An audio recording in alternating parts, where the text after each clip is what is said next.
নমস্কার, আমি পারমিতার পাকঘরে আপনাদের সবাইকে স্বাগত। আজকে দেখুন আমি হাতে কিছুটা পামকিন এই মাত্র কেটে নিয়ে আসলাম। এই যে এগুলো হলো একদম নরম যে মিষ্টি কুমড়োটা হয়, সেই মিষ্টি কুমড়ো। এখানে আমি 150 গ্রাম মতন হবে। আর দেখুন এখানে কিছুটা কুমড়োর এই যে দানাগুলো, এই যে দানা, এই দানাগুলো আমি কিছুটা আলাদা করে নিয়ে এসেছি। আজকে যে রেসিপি আপনাদের কাছে আমি নিয়ে এসেছি, সেই রেসিপির নাম হচ্ছে roasted pumpkin soup. Roasted pumpkin স্যুপের জন্য আমি আজকে এখানে মাইক্রোওভেনের ব্যবহার করছি। আপনারা চাইলে কড়াতেও করবেন। কিভাবে বানাবেন সেটা আমি কুকিং টাইমের সময় বলে দেবো। তো আসুন, সেই বাচ্চা থেকে বুড়ো, ওয়েট লস করা বেবি, প্রেগনেন্ট মাদার, সবারই জন্য একটি স্বাস্থ্যকর রেসিপি আমি আজকে আপনাদের সামনে বানাই। যে পামকিনগুলো আমি কেটে এনেছি, এর সাথে দেখুন আমি এখানে ব্যবহার করছি এক্সট্রা ভার্জিন অলিভ অয়েল। আপনারা চাইলে নর্মাল ভার্জিন অয়েলও ব্যবহার করতে পারেন, কিন্তু আমি এক্সট্রা ভার্জিন অলিভ অয়েল ব্যবহার করছি। এজন্য আমি এখানে 1 স্পুন এই অলিভ অয়েলটা আমি এর মধ্যে দিলাম।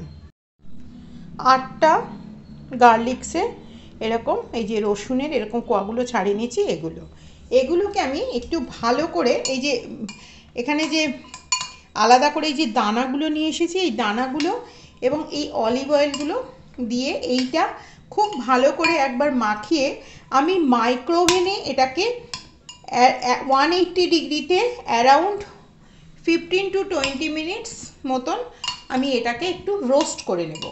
আপনাদের কাছে যদি মাইক্রোওভেন না থাকে, সেক্ষেত্রে আপনারা কড়ার মধ্যে সেম প্রসেসে দিয়ে একটা কিছু ঢাকা দিয়ে আধ ঘন্টা একদম গ্যাসের ফ্লেম, বা যারা মাটির উনুনে করতে চাইবেন একদম উনুনের আঁচ কমিয়ে আপনারা এটা এরকমভাবে রোস্ট করে নেবেন।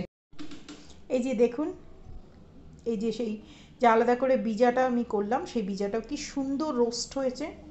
এরপরে এই যে এটা আলাদা করলাম, ওটা গার্নিশিংয়ে কাজে লাগবে। এরপরে এই যে গার্লিকগুলো আর এই যে পামকিনগুলো একদম পারফেক্ট, দেখুন এই যে পোড়া পোড়া মতন যেমনি রোস্ট হওয়ার প্রয়োজন ঠিক সেরকমভাবে সুন্দর রোস্ট হয়েছে। দিয়েছি 1 চামচ, আর একটু দিলাম একটু সাদা তেল দিলাম, আর দিলাম এর মধ্যে একটু বাটার।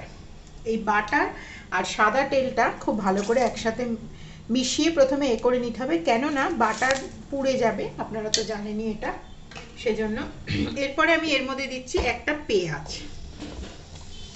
এই পেঁয়াজটা আমি এর মধ্যে দিচ্ছি। যারা পেঁয়াজ দিয়ে এই রেসিপিটা বানাতে চাইবেন না, সেক্ষেত্রে তারা পেঁয়াজটা অ্যাভয়েড করতে পারেন। পেঁয়াজটা মোটামুটি একটু ভাজা মতো করে নিতে হবে। পেঁয়াজটা মোটামুটি ভাজা হচ্ছে, এই সময় আমি দিচ্ছি এর মধ্যে একটু সাদা গোলমরিচের গুঁড়ো। এরপর দিয়ে দিচ্ছি ওই যে পামকিন আর এই যে যেটা রোস্ট করে রাখলাম ওইটা আমি এর মধ্যে এবারে দিয়ে দিচ্ছি। দেখুন কি সুন্দর রোস্টিংয়ের জন্য কি সুন্দর শক্ত শক্ত জিনিসটা হয়েছে। এই রকমটাই কিন্তু প্রয়োজন এই রেসিপিটার জন্য। এবারে এর মধ্যে দিচ্ছি আমি একটু কাশ্মীরি লঙ্কার গুঁড়ো। তারপরে দিচ্ছি আমি এর মধ্যে 2 রকমের নুন। প্রথমে দিচ্ছি আমি একটু বিট নুন, যেহেতু রোস্টিংয়ের সময় নুন দিইনি সেজন্য আমি এখন নুনটা দিচ্ছি। আপনারা যারা রোস্টিংয়ের সময় সল্ট দেবেন, একটু চেক করে দেখে এটা দেবেন, সল্টটা দেবেন। এরপরে আমি এর মধ্যে দিচ্ছি দেখুন একটু রোজমেরি, রোজমেরি আমি একটু পাউডার দিচ্ছি। আপনারা যদি একদম ডাইরেক্ট রোজমেরি দিতে চান হাতে গুঁড়িয়ে, সেটাও দিতে পারেন। আমি এর মধ্যে একটু হাফ ডাস্ট মতন পাউডার দিলাম।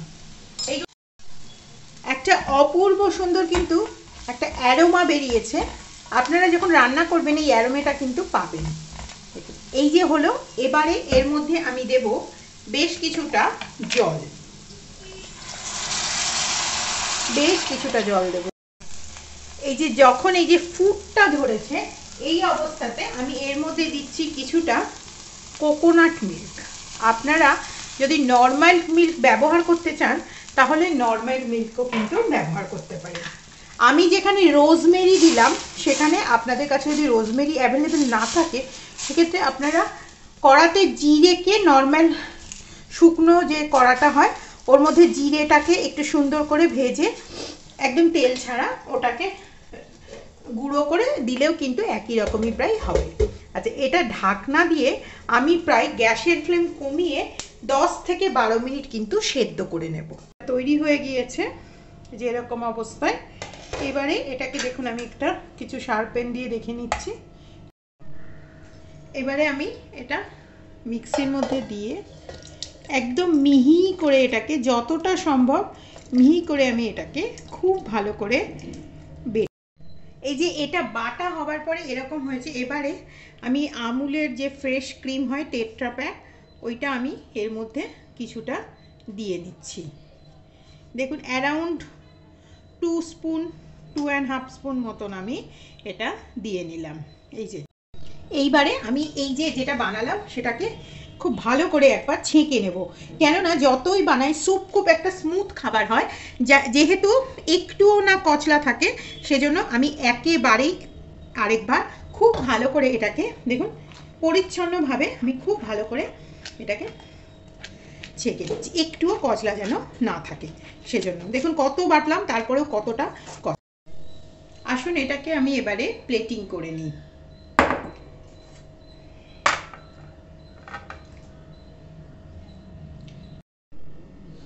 এবারে আমি এটাকে এই যে রোস্টেড পামকিনগুলো, পামকিনের যে বীজগুলো আমি করেছিলাম, সেই পামকিনগুলোর